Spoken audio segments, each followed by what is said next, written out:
Hello, you're listening to Don't Listen to This podcast, all about 1,001 albums to listen to before you die, or allegedly should, where we take a look at Robert Dimery's 1,001 albums to listen to before you die, or allegedly should. I don't know if that allegedly should is actually on the end of the album book. It's been a while since I've actually read any of it, but I'm Ewan Gleadow. I'm a journalist at a number of places. I write, I read, and I podcast as well, which is the big triple these days, really. And I am, as ever, joined by a fantastic guest. Hello, Jon Nickoll. Thank you very much for joining me.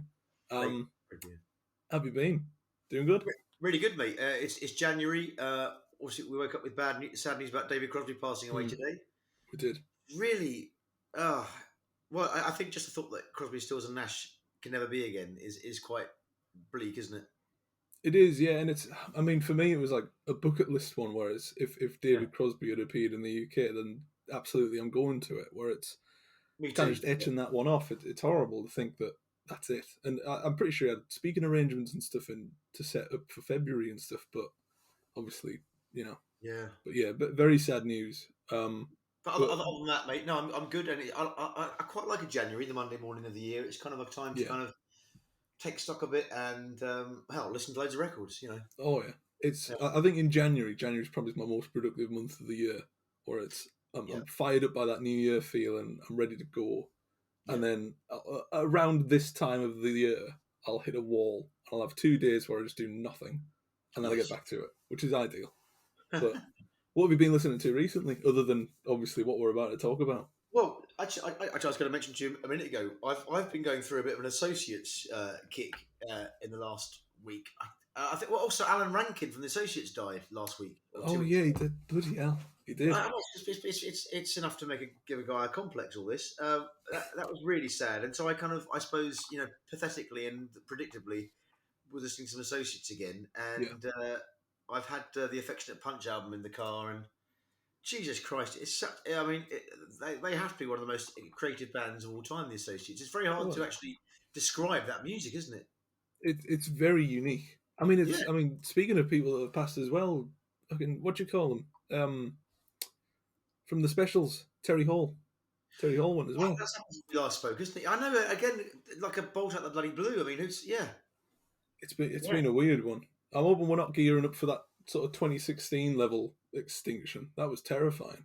Yeah, but I shouldn't be laughing, but yeah. No, I know. But I remember that. I woke up one day and it was David Bowie, and then the next it was Leonard Cohen. It was kind of, right, okay. And the tricky thing was that they were in a sauna together at the time. But on a brighter topics, and we've picked one of the most miserable looking Beach Boys albums to talk about it. Look, to anyone on podcast, you can't see right now, but I'm holding up the. It's really weird light here. I'm holding up the vinyl, and it's a pretty downbeat Beach Boys album cover. It is. I think the best. Probably their perfect album cover. Oh yeah. I feel like a lot of this is going to be it's it's better than Pet Sounds in regards to certain aspects of it. But I'll get through the insert and all the keynotes and all that lovely stuff that comes from the big good book. And we'll fire on through. So the Beach Boys Surf's Up came out in 1971. Brian Wilson, Carl Wilson, Dennis Wilson, Al Jardine, Mike Love and Bruce Johnston. And the genres that it's been defined by are psychedelic pop, pop rock, baroque pop, progressive pop, and art pop. So we could just say pop. That'll do. Baroque particularly, I quite like. I do love a good baroque album. Mainly Daniel Knox, who's phenomenal. But I'll fire on through after having a nice sip of water. Thankfully short entry, this one. Thank God. Like many Beach Boys albums, Surf's Up presents a difficult target to hit squarely in terms of critical appreciation. Released in 1971, it was the work of a band being pulled apart by internal dissent and the slow eclipse of Brian Wilson's sanity.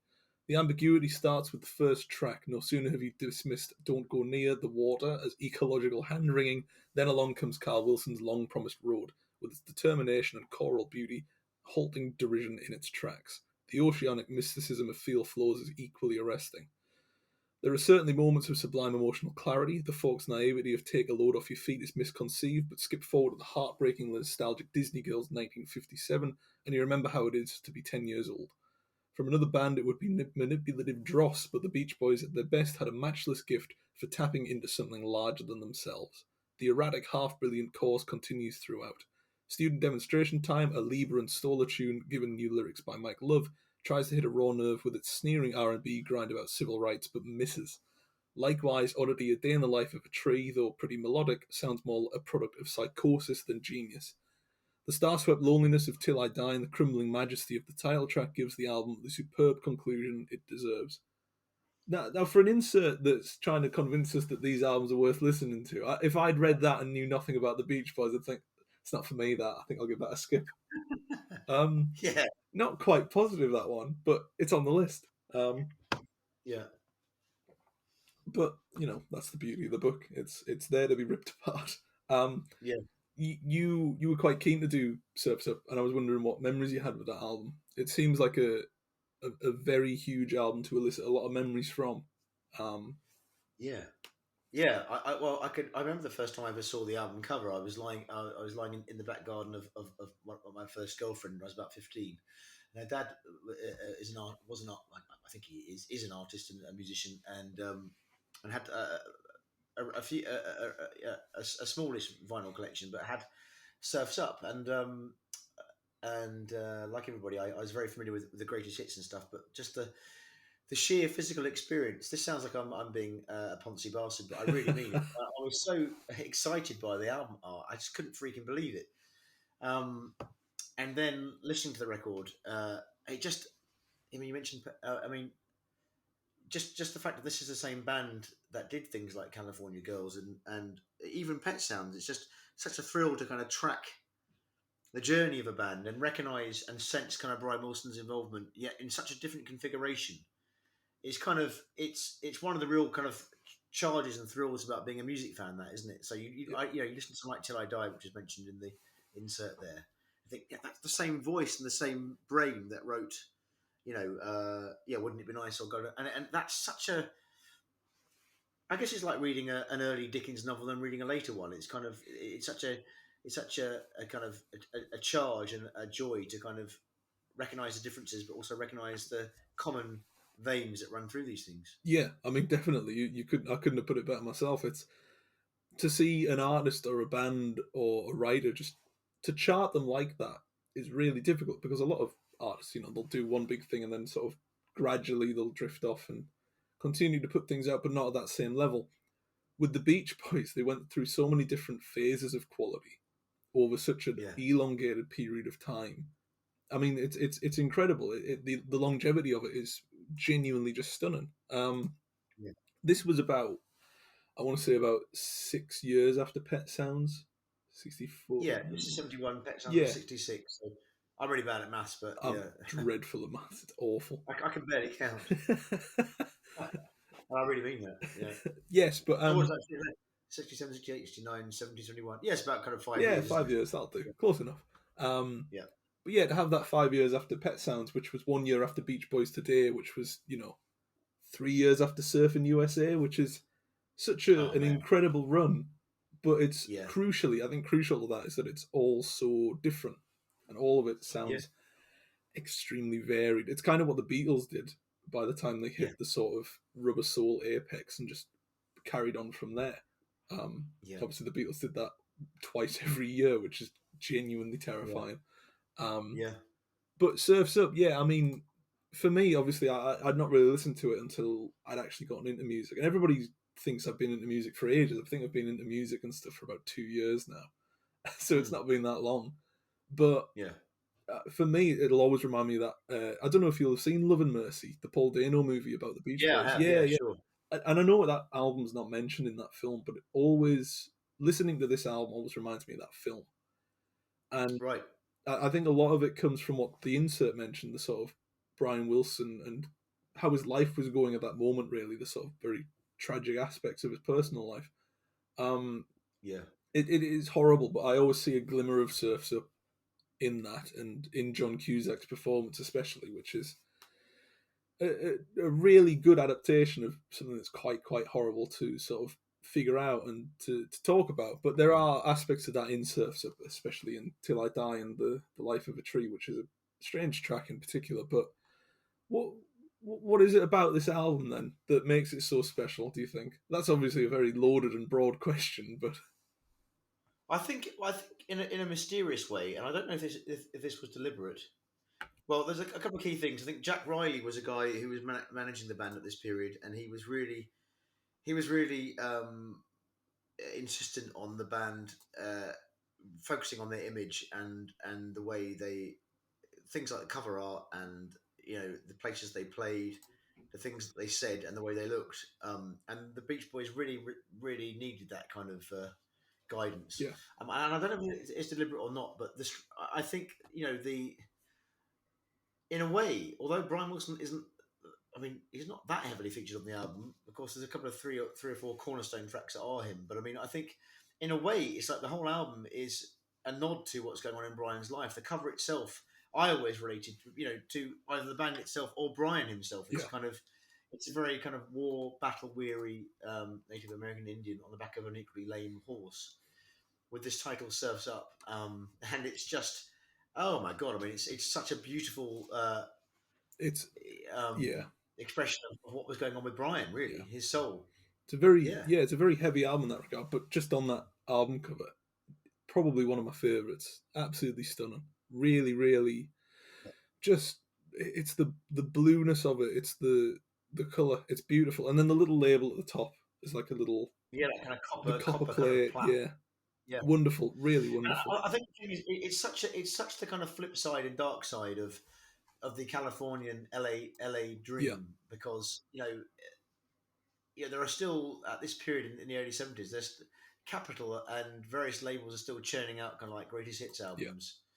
Not the big one, and not the Endless Summer one that was huge and changed the band's fortunes a lot in '74. But your public image of the Beach Boys is still wearing striped shirts and being on a beach and standing by a hot rod buggy and whatever. And this is just the polar opposite of everything about that yeah, image, which is extraordinary because the Beach Boys, it was kind of this is only a few years out of Dennis Wilson hanging out with the Manson family.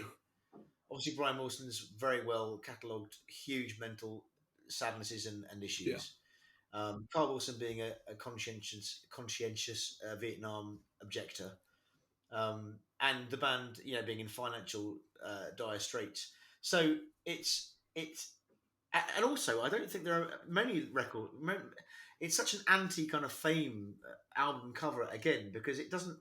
For guys like you and I, it's kind of it's got this is the kind of thing we're all over. But for the general public, you don't see that and think I really want to buy that record. That's a great party album. It's an album that says things are a bit fucking tough right now. yeah. And this album and hear all about it, which for me is exactly what I'm the kind of bloke I am. But I guess that doesn't guarantee huge mega sales. No, absolutely. But it's odd. It's odd. It's odd to think that this was one of the best critically received Beach Boys albums that they ever did, Yeah, and it sold yeah, moderately well.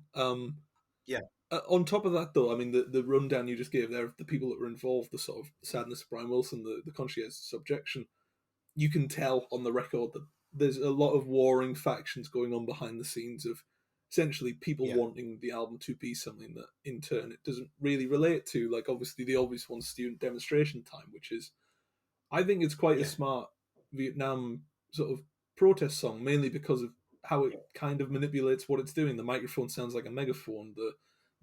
Yeah, that's There's right. little Yeah, intonations in there that kind of give it that sort of individual edge at a time when some of the best Vietnam protest songs had already been and gone. This 1971 is a pretty late time to be pumping those out when Cosmo's Factory's already sorted it. But it was nice of the Beach yeah, Boys to give it a whirl. It yeah, kind of makes up for John Lennon doing that Christmas song, but yeah, which, yeah, to be fair, isn't too bad. I remember finding yeah. that in a record store in Hull, um, and I think it was about July, but I knew I needed it for that Christmas alone. So like, right, I'll pick that up. Yes. Make sure I've got it. Yeah, yeah, Yeah, but for Student Demonstration Time, it's kind of like the police sirens in the background. There's a real quality to the repetition of there's a riot going on. It's just yeah. It's never really irritated me as much as it's irritated some yeah, people. I think it's yeah. I think it's quite cool. I think sonically it's really interesting, and I think yeah, man. I don't object to yeah, it. I think there's the sense that that Mike Love was just trying to jump on a kind of Crosby, Stills and Nash Young Ohio yes, kind of yeah, bandwagon. But I think it's pretty cool, and it just sounds good, doesn't it? It's got that amazing kind of. I think Stephen Desper was the engineer on this record, and he was an amazing guy, and it's got that amazing kind of like fluctuating kind of yeah, panoramic thing where the siren kind of cross from speaker to speaker, and yeah, man, I guess it's just it's in a very different bag to the rest of It the is, album, yeah. isn't it? It does stick out. I'm glad we started with the most controversial of the tracks on that. There, I'm glad we got that out of Yeah, the way because if we look at what Mike Love went on to do, it kind of, it's not as bad as his tribute to NASCAR album, which he did. that's right. I mean, he is he's a bit kind of. Dare I say it? He does strike one as being slightly right wing, and so yeah, for him that I mean that's him. I suppose this was his caftan and beardy era. Yeah, So no, man, I think at least he wasn't kind of extolling the virtues of yeah, Nixon. exactly. Yeah, it could have been a lot Oh, worse. I mean, there's images all over YouTube of him kind of like all over Nancy Reagan. So he's always been a bit of a kind of he loves a bit of mainstream success and adoration. Does Mike Love? I think in a way the other guys, the Wilson brothers, were incredibly uncomfortable Yeah, with. it's definitely something he chased in his solo career, and you can kind of tell from the projects he took on. I mean, obviously, if you kind of look at what Surf's Up, preceded, if you go into, a little further into the '90s, and you get the Summer in Paradise, and you think, oh Oh my dear, god, yeah, that's God, yeah. I mean, very few people even know the name of that album. I mean, it's actually that's not even on spot. That's not on any streaming. oh yeah. Service. I was adamant on listening to it when I found out about it, and I just had to search the depth of YouTube to go and find out each song individually. It was well worth it. It was possibly one of the worst things I've ever heard, but yeah. I mean, I think it's all made on a Mac. It's all like it's a Pro Tools. Fantastic. Album. I mean, but I think the lowest. I mean, there's some of Carl's vocals on it are really good. Yeah. Of course, how could they not be? And there's a couple of moments that I don't mind, but I mean, I think the lowest point for me is when they get John Stamos to sing the lead on a new version of Dennis's song "Forever," which is like one of the most heinous crimes committed ever in popular music. And there's been quite a few of those, hasn't there? Yeah, mostly by Mike Love. He's accountable for a lot of horrible things in music, but he is also accountable. Well, when he heard "Till I Die" for the first time, which obviously most people is one of the highlights of the Beach Boys canon, let alone this album, Mike Love's response was reportedly, "What a fucking downer." Oh, he just wants to make upbeat music for the NASCAR scene. Yeah, what a life. Yeah. But I do think, as far as Student Demonstration Time goes, I do think it works more because of its placement on the album than it does as sort of what it's trying to achieve. Like you said so well there, it is just Crosby, Stills and Nash trying to get that influence and take it for the Beach Boys. Yeah. But pairing it after Disney Girls 1957, Yeah. that sort of innocence, the freedom of it, to pair it with something that was quite horrible. I think even if the message is lost on Student Demonstration Time, there is a sort of sense of knowing that innocence is gone. And I think it's just smart placement. I think it's one of those albums where the placement of the tracks is just as important as what's going on the tracks themselves. Yeah, yeah, totally. Also, I guess we need to mention the whole ecological vein that runs through this record, because that again they were pretty ahead of their time on that. And to be fair to Mike Love, having been very unfair to Mike Love in the last 20 minutes, him and Al Jardine and obviously the rest of the Wilson gang, they were really living in California and stuff, and real fans of the beach and the coastal life. So I think I know for a fact that Mike Love has always been kind of very vocal with kind of like, I think there's a thing in America called surfers. Well, there was a thing called Surfers Against Sewage, which can be taken in various directions. But I think they were always very vocal about the environment and protecting that, despite his association with NASCAR, as you mentioned. But so yeah, I think they're quite ahead of the curve there on that environmental vibe, and obviously don't go near the water very much in that bag. Yeah, it does, and it's. I mean, as far as the opening track goes, don't go near the water. Yeah, it's obviously it's ecological, but it also sounds absolutely terrifying. It really does just sound. I thought you were going to say terrible there. No. I think this is one of the Beach Boys albums where I think there's an elevated consistency to it where I'd really struggle to pick out one track that I particularly loved. Yeah. Because all of them are just so constant with how different they are, but how good they are as well. It's on a very competent level that's elevated, where it's like every track on this album is well worth a listen.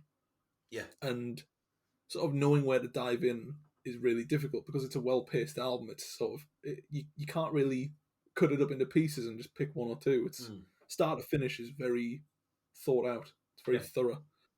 Um, and but the threat to the land type thing, and then there's bits of tuba and the mixings.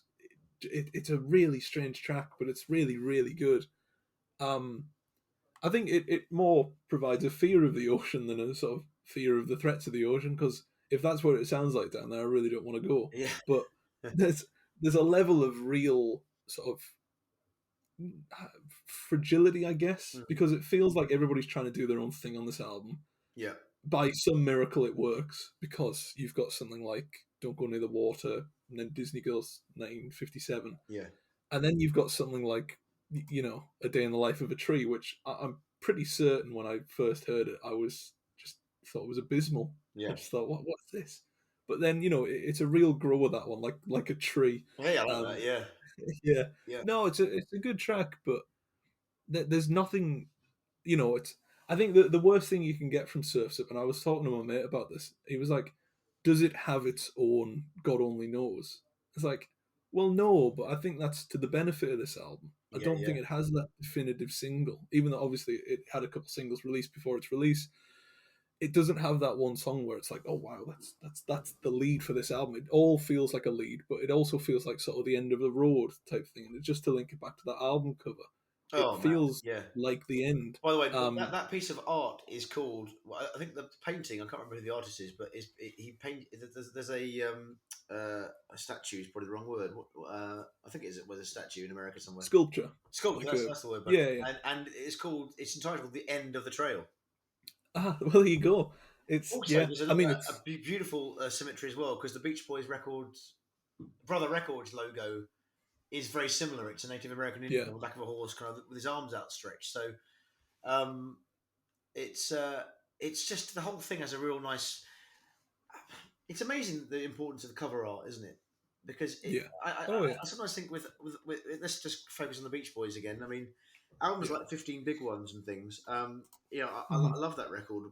Well, I like that record, but I think if that Yeah, record had a cover like Surfs Up, I'd probably like it even more. It's really weird yeah. how Oh the yeah, art can kind of make you hear or see the contents through a completely different filter. It's really weird. yeah. I think it speaks to the sort of the importance of it as well. That a lot of the tone of an album can be found in a good record cover. Yeah, You and know, if you feel like you think and of if it looks like it's something really considered, then you kind of yeah, you listen to it with a greater attention, or you're hearing more significance in the whole project because you feel you've yeah. got more faith in the project.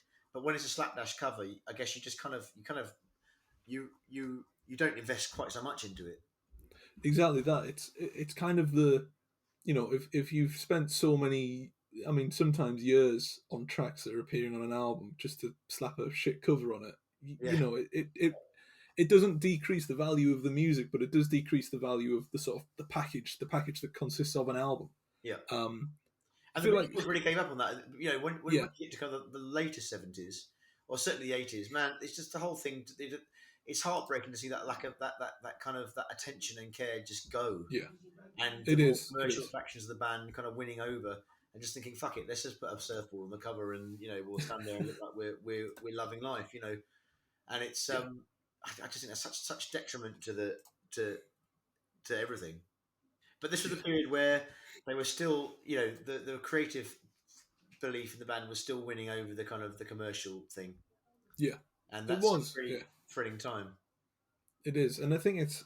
I mean, again, it's like it's that consistency, and especially if you contrast it with something like Wild Honey, which released a couple of years before, a very bright, almost Kinks cover, Yeah, very bright, totally. very in your face, very flowery. Yeah, To put that next to something like Surfs Up, which is dismal, it's dark, it's brooding.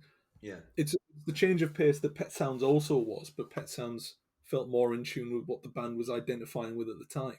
I get, staying with the cover art theme. I mean, the Pet Sounds album cover is pretty weird because again, Yeah, it's actually Pet Sounds. I mean, Pet Sounds is such a complex, deep um, uh, reservoir of a record, isn't it? I mean, because on the exterior, some of it's so sunny and so kind of carefree, and yet obviously some of the themes are just beginning. Well, actually, that was happening a few albums before, but there's some of Brian Wilson's kind of concerns and introspections are really bubbling up to the surface. But the album Yeah. cover of Pet Sounds is them hanging out in San Diego Zoo feeding goats. It's a very. I mean, I got that record for Christmas off my brother, Yeah. and it's such a strange cover Yeah, I mean, because really, you can imagine. I mean, imagine Surf's Up. Sorry, Pet Sounds with. Oh, yeah, exactly. It's. I mean, Pets. you know, you Sorry, buddy. I've just. Can you still see me? Something weird's happened to the. no, There we no, go. I can still see it. Yeah, yeah. Weird pop up come out. I just had an abusive message from Mike Love, but no. I mean, imagine Pet Sounds with the Surf's Up cover. It would kind of make sense. It would work. It would. It definitely would. And that blows my mind. That. But then imagine Surfs Up with the Summer Days and Summer Nights cover. It's completely different. Yeah, Um, that would be. There's a really interesting forum in that, isn't there? there That's a is. really cool idea, or a book reimagining classic albums, or even Yeah. just albums with pretty inappropriate album covers. That's a I mean, great idea.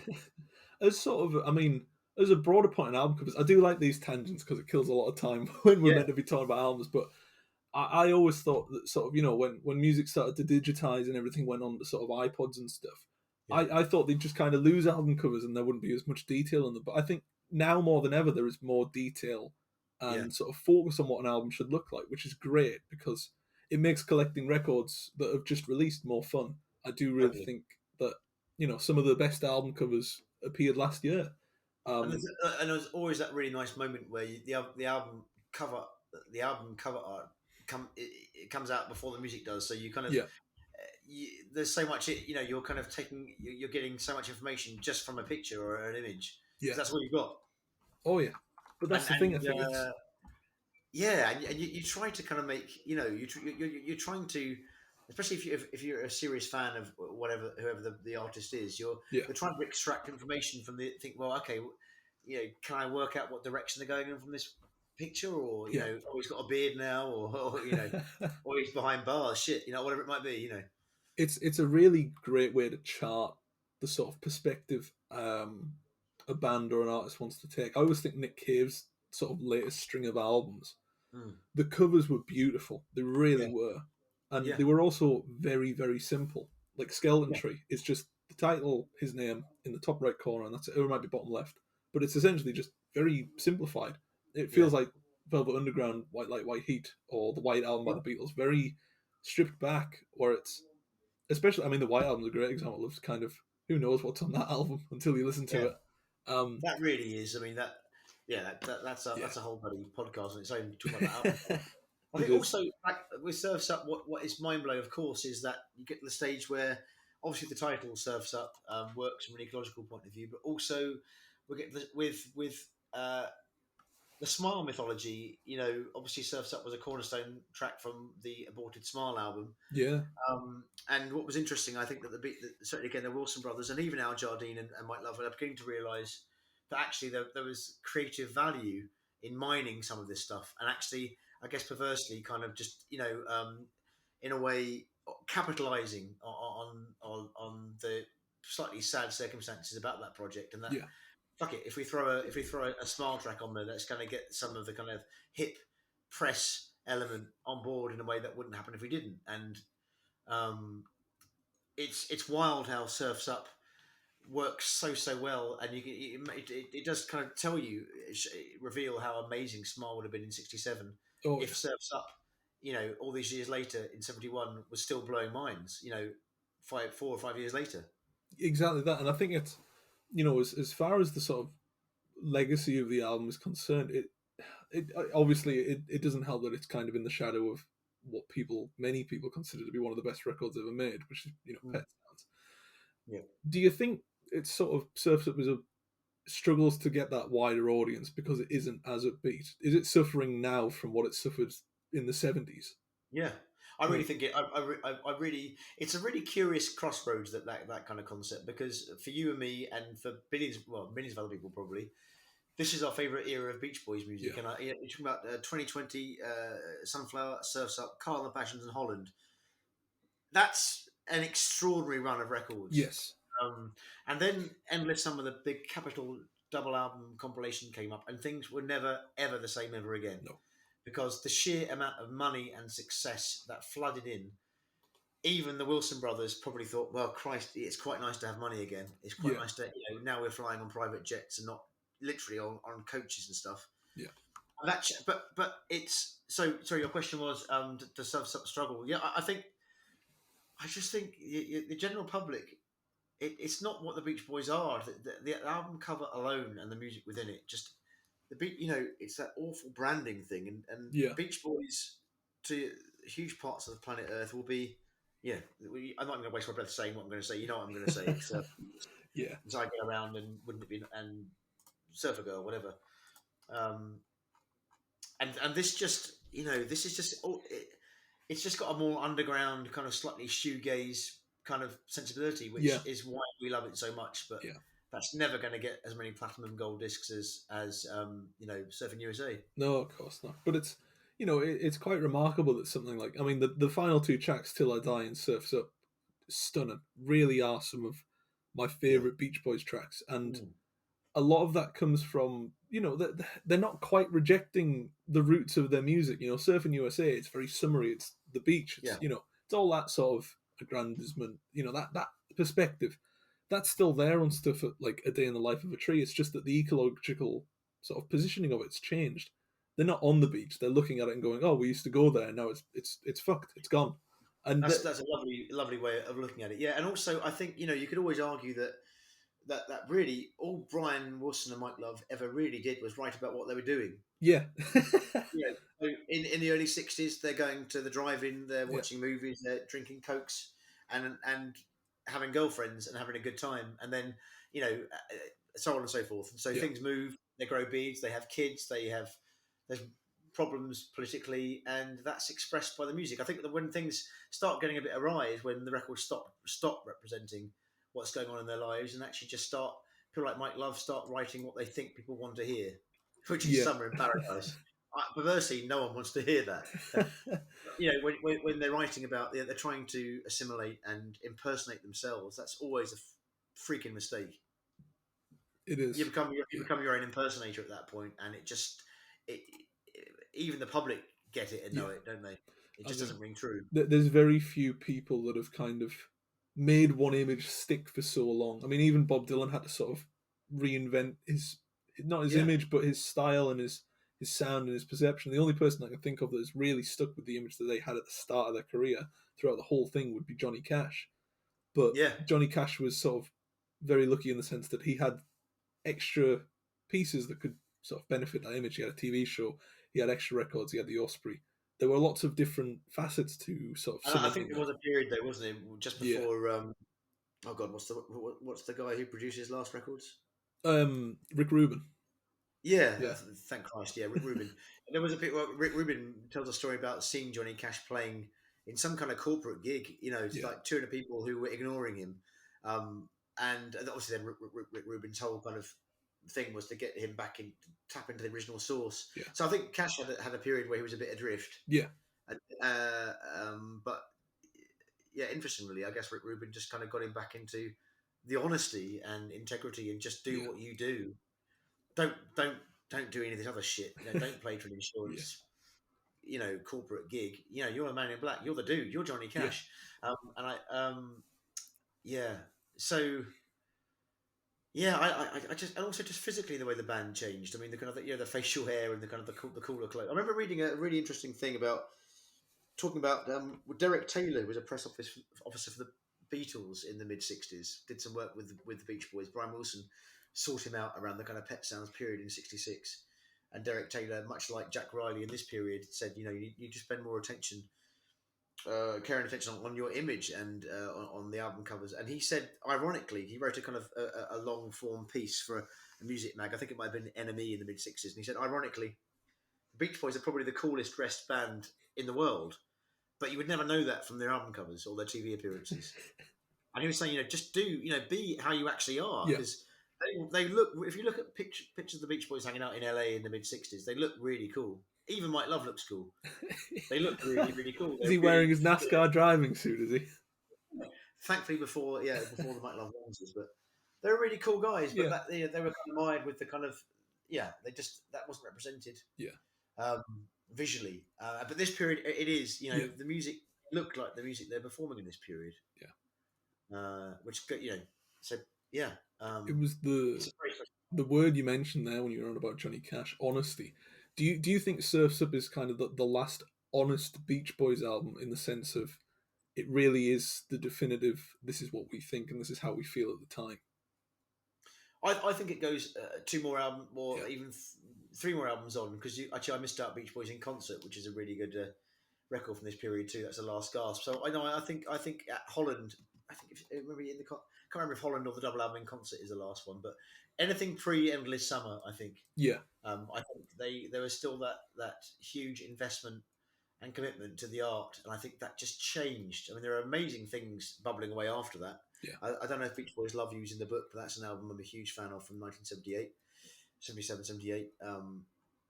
But it just the vibe changes and everything kind of points to commerce, and I think just the sheer. I mean, all of us would be, none of us are kind of protected from this. I mean, if suddenly you're playing to kind of 400 people, 800 people, then suddenly you're playing to huge stadiums and you're hanging out with presidents and prime ministers and kings, it's going to affect you, isn't yeah, it? And when you've got wives and kids, it's good news that you're financially suddenly really secure. That's good. yeah, That's nice. And so, I suppose we can't deplore the change too much, but it's just that this period of the records from the late '60s, well, from Pet Sounds through to I'd say Holland or in concert, whatever the trajectory yeah, is. That for me is no. I think they all have an honesty in common for sure, but it does change when that Endless Summer thing comes out. yeah. Yeah, Thankfully, that is quite a big stretch, though. To be fair, it's yeah, yeah. I think we've touched on about everything we could there. yeah. Yeah, because for all of it, the history of the album's quite there and it's available to everybody. This album's, I think, just over half an hour. It's Really, yeah, yeah. 32 minutes, which is really So when we've talked about it longer than the album actually that's the plays. thing. Yeah, I think when I started this podcast, I was kind of like, if I'm talking about an album longer than the album's actually on, what's the point? You could just listen to the album. Um, You need to change who you're talking to, buddy. no, it was Namely me. when I used to do podcasts for film and stuff. There was one I was on, and I think I dropped out last minute, and I'm glad I did because it went on for 5.5 hours, and it's like What? The? you don't need to talk about something for longer than it's on. If No, that's that's yeah, barbaric, that's brutal. I can't do Yeah, that. life's a bit too short, now, isn't Yeah, it? I mean the best part of these is What that was I going to say, mate? One thing I wanted to yeah, add that about it. A Day in the Life of a Tree. Was some of those really naive Brian Wilson things from that period that are kind of, and also Sunflower has a thing called At My Window, which is also very childlike and a bit yeah, strange. I always think if you imagine those tracks accompanying like a kind of daytime TV Sesame Street kids yes, animation thing, they really yeah. work. I think it's And yeah, knowing Brian again, writing about what he's doing, he had young kids at that point, and I do wonder if he spent a lot of time out of his gourd just watching daytime TV, because that shit, A Day in the Life of a Tree, would go so well with that kind of slightly creepy, subversive '70s kids yeah. American TV. Really It does. feels quite again to use that word honest as well. It feels quite. It feels like it's quite against the sort of the irony and the cuttingness of some of the earlier tracks on the album to just have Brian Wilson Mm. talk about being a tree. It's lovely, Yeah, really nice. yeah, Um, completely. I think it was it Jack Riley as well, the group's manager at the time. He does some vocal work on that song. Yeah, It's great. yeah, totally. Yeah, Yeah, I've got a musician friend, a guy called Charlie Thackway, a really good friend, and he told me a great story about his dad died, and he went into his little shed and recorded. It just got like a kind of churchy organ sound, and recorded his own little version of A Day in the Life of a Tree just for himself that yeah, night. And that's a beautiful story, and it reminds me that there is a real hymnal quality to that yeah. song. It really is like a hymn, It is. Yeah, and a beautiful thing that he would felt. I mean, imagine your dad dying and he playing that song, and it's kind of. I guess it is a real great metaphor for life cycle, yeah. isn't it? It is. I mean, Yeah, it's. I think Wilson wrote about it, and he said it was about the environment, a tree thinking out loud about all the bad things that were happening to it. In the back of my mind, I might have been thinking of the tree in Rosemary Clooney's "Tenderly." Jack Riley and I talked about the oh idea of wow, the song, and then he wrote the lyrics. Wow, That's Yeah, really cool. I don't remember hearing about the Rosemary Clooney thing in connection to that. yeah, What's really amazing about Brian Wilson as well here in this period, well, probably always actually, but he just cannot be shaped or formed into any direction that the band would like. Because no, I mean, you can imagine, like on the Holland is another example. There's an EP, this really weird fairy tale thing, which they wouldn't even put onto the album. They begrudgingly put it onto an EP, which is included with the Holland yeah, album set. And it's like Brian just does what Brian yeah, is going to do, and you know, if he wants to get Jack Riley to sing lead vocals in a song about a tree, that's what's going to happen. And I guess, yeah, and that's so it's so honest. Back to the word of honesty again. It's like it is what it yeah, is, and you just there's no way you can make Brian Wilson kind of like jump onto any kind of. I suppose ironically, because in the early '60s he really did create and ride the wave of that kind of surf culture yeah. thing. But by this point, but I guess he was invested in it at that period. It's very By interesting. this Yeah, time, talking about his kind of just the fact that he's kind of melting and dissolving and yeah. just that's what he's It's charting. amazing as well as a sort of, every artist eventually comes to a point in their career where they've got to adapt their image because the image that they presented in the initial stages have evolved and the people listening have moved on as well. I think Beach Boys might be one of the most successful sort of image changes of this period to go from a very loose sort of Yeah, hippie-ish sort of centralized Pet Sounds type look to what is a yeah, very dark period. A lot of music at the time yeah, sort of grasping at that as well. I mean, I always think of John Lennon's Imagine cover, which is compared to what he did with Sergeant Pepper's a couple of years ago, is very different. Even compared to Plastic Ono Band, which is very bright and yeah. naturey and very nice and sort of liberating compared to What about the cover of Two Versions? yeah, that is yeah, oh yeah, yeah. Yeah, It's I mean, that's a direction that you and I are going to go down when we do our solo record, isn't I, it? I've always wondered. I mean, I've got the guitar here. I mean, people who've listened Yeah. longer, God forbid I start playing it again, but it is there. Well, I can reveal to your listenership that I've heard the 35 tracks that you've written over the Christmas period, and I think the album is going to be one to watch. my cover album of Johnny Cash covers. Yeah, yeah, I'd love to do an album. I've always, I mean, I remember when I was at uni, I was meant to do a feature series on DJs, and then sort of culminated with doing a DJ set. And I never got to do it because COVID hit. But for the past 4 years, I've right. always wanted to DJ, which I have no experience or skill.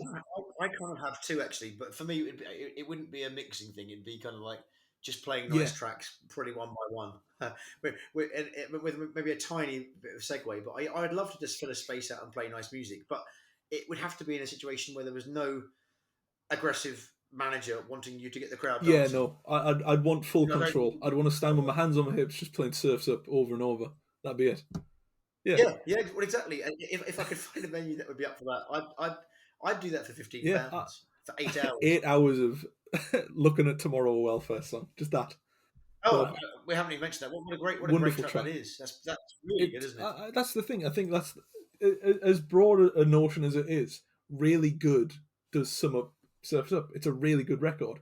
Um, Yeah, just of all, that line. Well, I don't mind that so much, but the changing of my luck.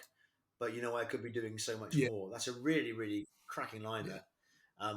And again, I guess really telling for how the band were feeling because they were the darlings of the world at this period. They're literally going club cars, riding greyhounds around yeah. America. It's Yeah, a which is it's lucky that their fortunes changed. A couple of years on, but wow, it really yeah. I mean, well, in a way it is, but also in a way musically it's kind of not. It's yeah, really weird, and it's really uncomfortable saying that as a again you and I both being freelancers. It's kind of I mean Jesus Christ, I really wouldn't mind a bit more of financial stability and regularity. I really wouldn't. That would be an amazing thing and a wishful thing and really good news for my immediate yeah, family. But I don't know. Would you lose something perhaps? There's a Neil Sedaka song, isn't there, called "The Hungry yeah, Years." I missed the hungry years, and it's basically a guy who's incredibly financially successful, looking back over the period where he wasn't quite so financially successful, saying, "Maybe, maybe I was happier then." yeah. I don't know. I can sympathise with that as a sort of. I think especially when I think of how quickly my career is going. I think I write better Yeah, when I'm feeling a bit desperate. I feel like I write a lot yeah. stronger and a lot more emotively when I'm sort of this needs to hit, or otherwise I'm sort of No, there's a whole podcast yeah, on that, isn't there? That kind of suffering for the art kind of thing. Not to be too pretentious about it, but the motivation of doing it because it's all you can do and you've got to do it, as opposed to dabbling. Oh, I might do it, but Yeah. it's there's that classic thing, isn't there, where writers get a huge success, and the diehard fans, the core fans, have been there from day one. Think, oh Christ, it's going to be a bit shit now. I mean, yeah. Because how can it be the No, same? exactly, because it's the outside influences that sort of take hold, regardless, subconsciously or not. They have an impact. Is Well, Neil Young, I think we mentioned this in the last one we did about the Elvis album from Elvis in Memphis, where maybe before we even started recording, but that thing about Neil Young, where they started they started trying to tell him to do certain things in the mid '80s, didn't they? Yeah. Make a more rock and roll album. Then he literally made a rock and roll album, and then they said do something, whatever, But he managed to kind of completely subvert and invert it and do not what they wanted, and I think he got sued by Geffen Records in the end, or thrown off the label. Yeah, because he just would not. They'd say things like, they'd call him in and say, "Yeah, we want you to be a bit more rock and roll," and he just couldn't believe that they were saying this shit to him. Someone half his age saying, "Do something a bit more rock and roll." He's like, "What the hell?" It reminds me of Arctic Monkeys' new album, The Car, which they did an interview and said, "We really tried to do a rock and roll album like everybody wanted, and we physically could not do it. It's not in our system anymore to do that because they've moved on as a group." And I'm in the unpopular camp of saying, well, that's actually better than what they were doing, because it's a lot more refined, and it's still the colloquial tracks that they had on their first album, but the surroundings have changed. You've got to adapt to that, and you've got to change the surroundings, and you've got to change the lyrics.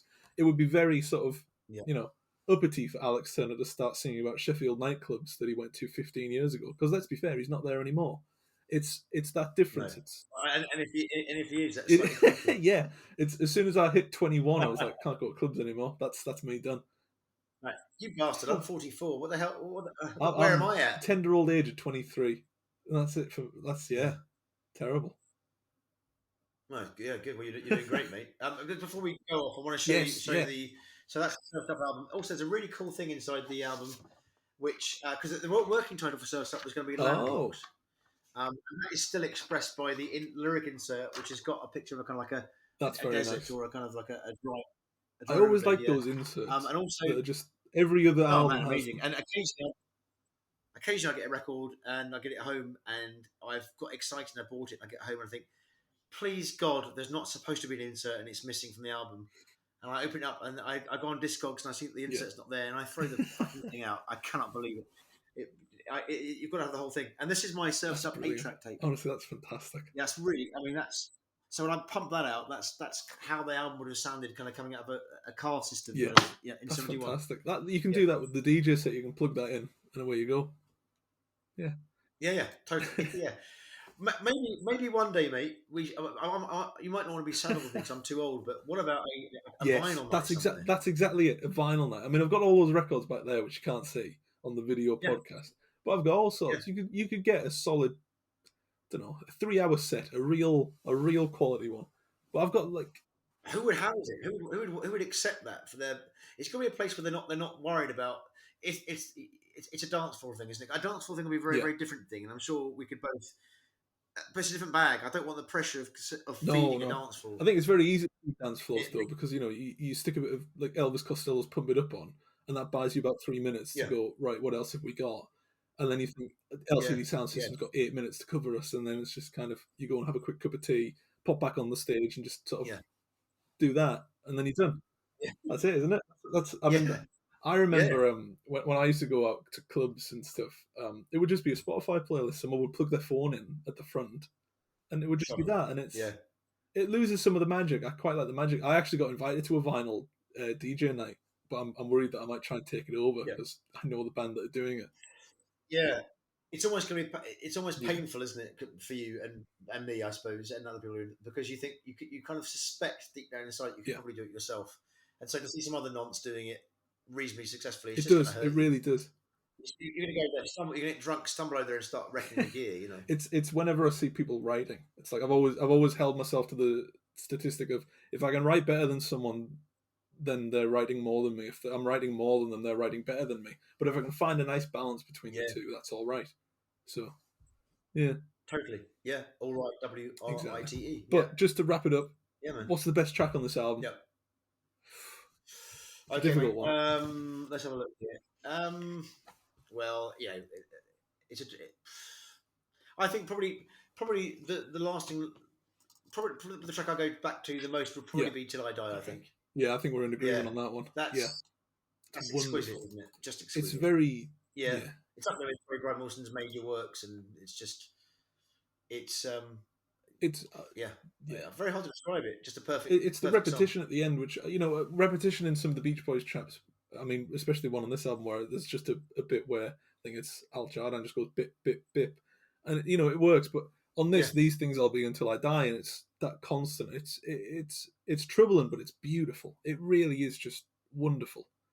yeah. It leans into that sort of Baroque I, styling that sort of was popularized. Again, I don't know if it adds any value to anything at all, but again, another anecdotal thing. A very good friend of mine, a guy called Dean White, he's a great drummer and a really really great buddy. His kind of had two stories about people's dads dying. His father passed away 20 years ago, and there's one night we sat and he was telling, I hadn't seen him. He was telling me about the whole experience and stuff. His dad Yeah, died quite young, so Dean would have only been in his early 20s then, and I'd have been the same. And we listened to "Till I Die" about 45 times as we were having this conversation, and that there aren't many songs you yeah, can listen to all night, and it is. that is one of them. It is. How deep is the ocean? Wow, Yeah, very deep indeed. it's a special album. But yeah, that wraps us up for Surfs Up. Yeah, where Yeah. can people find you? Work, Yeah. your art, your Twitter, your socials, all that good stuff. I don't know. I guess my little podcast, The Imaginary Record Shop on Spotify, is probably the place where I'm residing in astrally most of the time. Really, that's where I want to be, standing in Yeah, this imaginary record shop. So that's right. You can find me. Check out on Spotify, The Imaginary Record Shop. And if ever you're in London and you want to spend £400 on a cocktail, I play piano and sing in the American bar at the Savoy Hotel that 2 or 3 times a week. Yeah. sounds ideal. I mean, when I was at Venice Film Festival, I spent €16 on a can of Coke, so that was fun. It was worth Jesus it. Christ. I saw Steve Buscemi. Yeah, Yeah, he was a lovely bloke, very nice. yeah, Thanked him for Monsters Inc. Yeah, yeah. I'm sure that's out of everything in his career, he wants to be reminded of the lizard he played in a children's cartoon.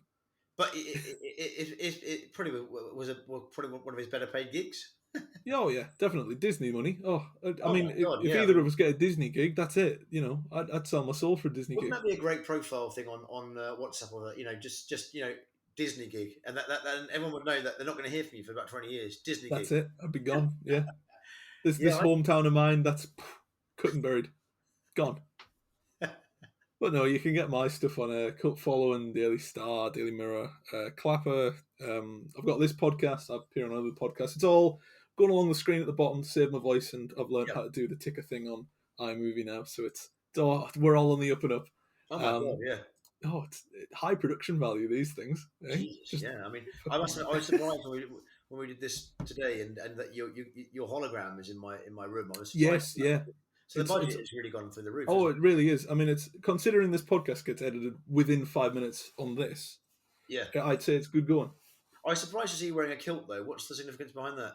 Well, I've got a Scottish background. There we go. I've got Fair enough. Fair relatives. enough. I suppose you and yeah, fair enough. Yeah. I was also named after Ewan McGregor. I told this on the other podcast we did, but I was named after Ewan McGregor. Genuine. Genuinely, Yeah. yeah, for train spotting. Which is, when your parents think, oh, we should name our son after an actor. Who's that guy that played the heroin addict from Edinburgh? The guy that sings "Sunshine on Leith." That'll do. But yeah, Yeah. no, that's all from us, Beach Boys, and that. I can't remember what the next episode is, so you'll just have to tune in and find out.